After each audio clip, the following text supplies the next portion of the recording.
ఏమమ్మా మీ ఆయనేడి? ఉన్నారండి, ఇదిగో ఈ గోడ దగ్గర దాక్కున్నారు. మీకు సర్ప్రైజ్ ఇద్దామని గోడానికల్ దాగున్నాను సార్.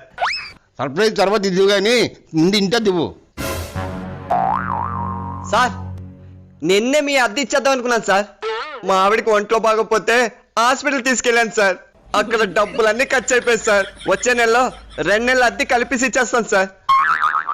ఏంటి మీరు మర్చిపోయినట్టున్నారు, నిన్న మనం హాస్పిటల్కి వెళ్ళలేదు, అక్కడ సినిమాకి వెళ్ళాం.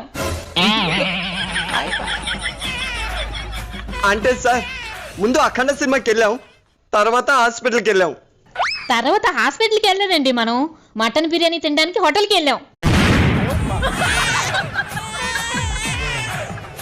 సరే ఇంటికి వాంటర్ గారు వచ్చారు కదా, వెళ్ళి నువ్వు టీ పెట్టు.